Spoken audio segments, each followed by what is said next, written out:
Good evening and salutations, my B&B fans. You know what? This was an interesting episode because there was a lot that happened, and then there was like damn near nothing that happened at the same time. There was characters that was there just to collect the check at this point, like Zende.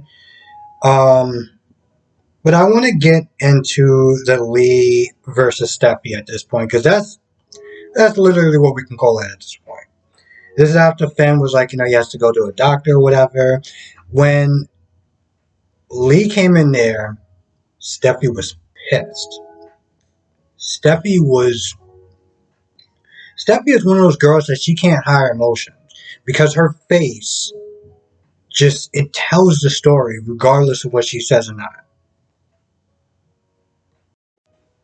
But she sat there and she played nice the whole time that Finn wasn't there talking to Lee. And when Finn went to the doctors, Steffi did what I like to call the compliment sandwich. Except for she didn't end with a compliment. Okay, she started by saying, I want to thank you for keeping my husband alive and everything like that. All getting great. And I'm just like, oh, okay, cool.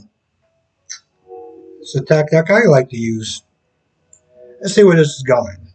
And of course, she was like, yeah, but you kept my husband from me, for our family. The hell is wrong with you? And you know what? Steffi may not be my favorite character, and there's things about her that's up and down as far as how I view her as a character. But in that moment, I was 100% on Steffi's side because I've been saying that since Jump. I've been saying that since Jump. As far as Lee keeping Finn from everyone else, keeping that secret. I've been pissed off from Jump about that.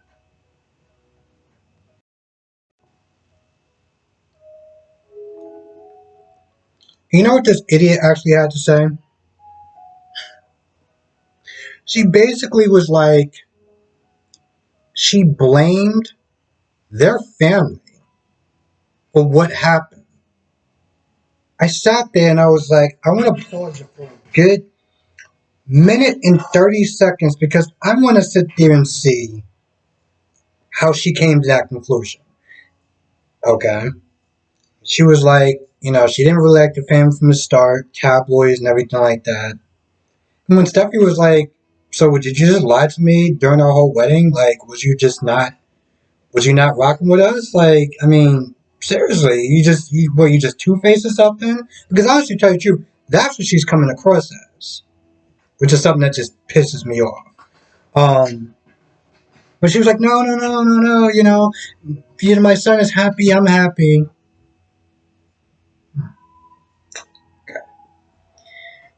But she was like, if it wasn't for him meeting their family, if it wasn't for him meeting Steffi's family, getting involved with the Forsters, then Sheila wouldn't have came into his life. So look at this straight. You don't blame the psychopath, the sociopath, the crazy bitch who shot your son. I mean, you blame him, but no. The root of this is clearly the Foresters. It's amazing that you actually came to that conclusion, Lee. Are you going to blame pollution X, overpopulation, food shortage? I'm just wondering how much stuff you're going to sit there and blame on the Foresters. Since this is what we're doing. We're playing the blame game. I cannot believe that this idiot actually drew that conclusion. Just beyond me. I guess inflation, too. We could just throw that on in there. I mean, gas prices, supermarkets, stuff going higher.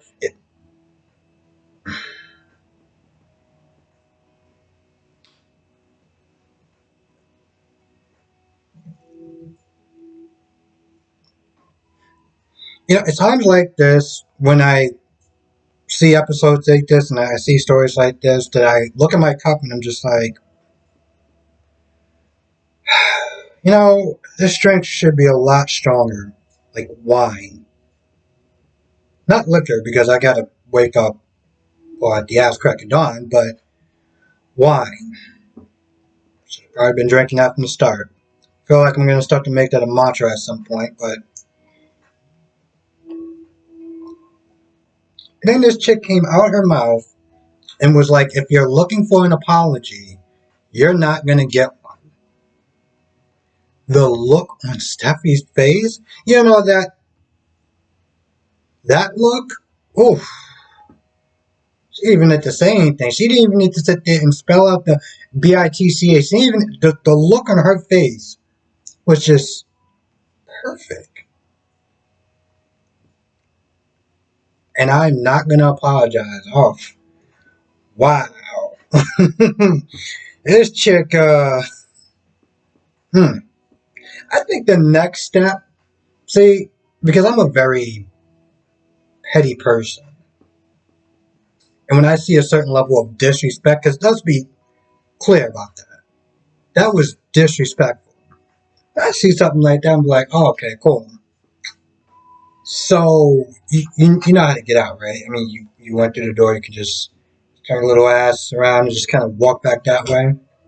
Now, as I'm watching this, I'm like, after she said that, I was like, okay, I'm going to sit there and see what Stephanie's going to have to say.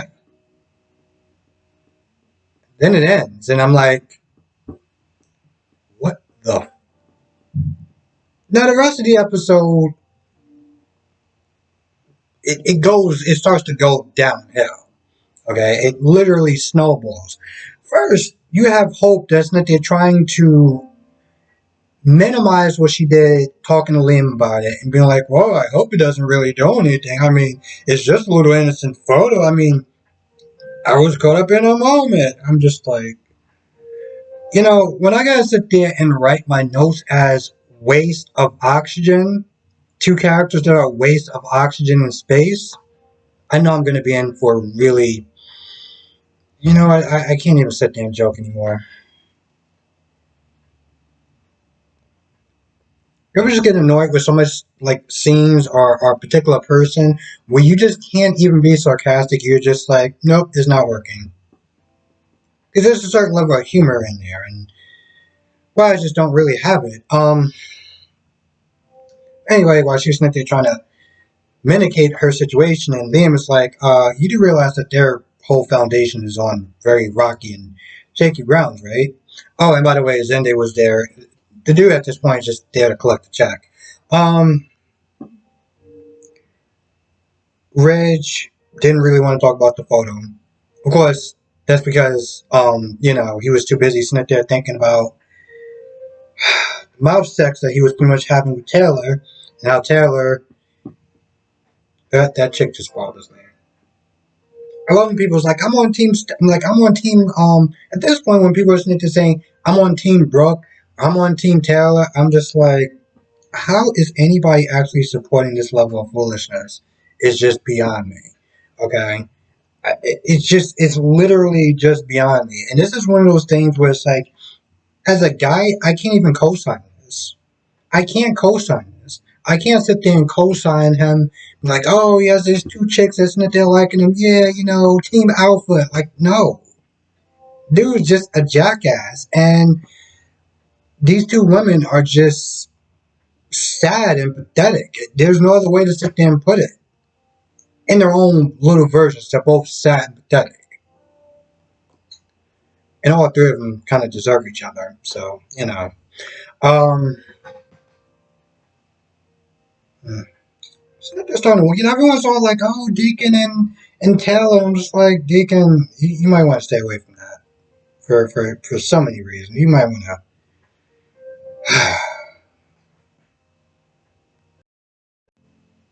But yeah, Reg, he didn't want to talk about the photo. He was like, I'm just going to sit there and focus on my daughter.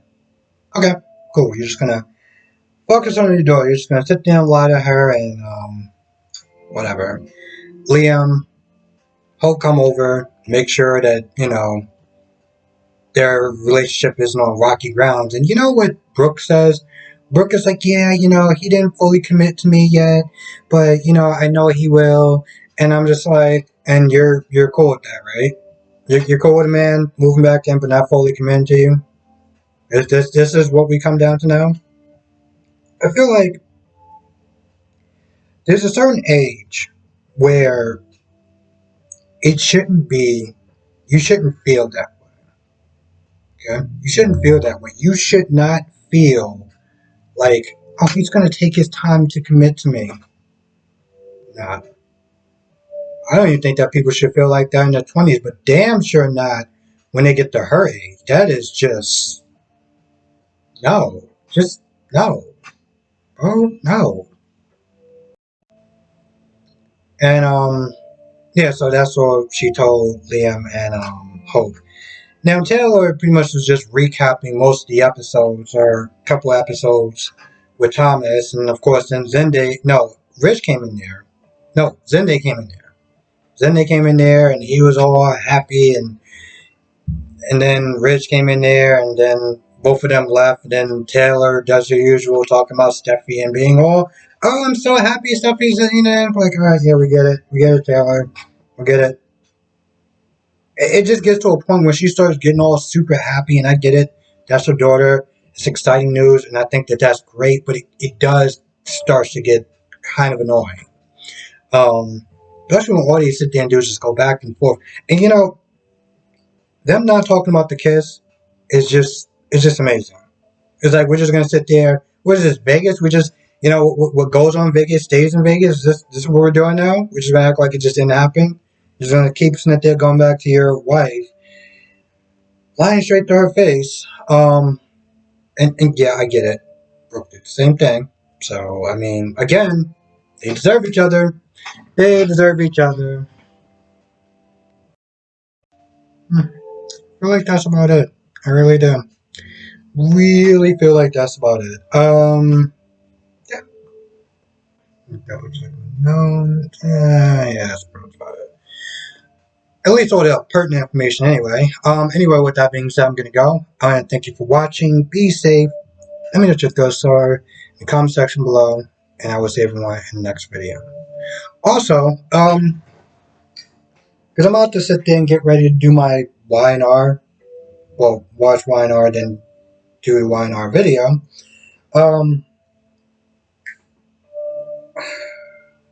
I'm not too sure if I'm going to just do like a full-blown video like this, or if I'm just going to sit there and just lay in bed, just kind of give my thoughts, real quick thoughts on my phone.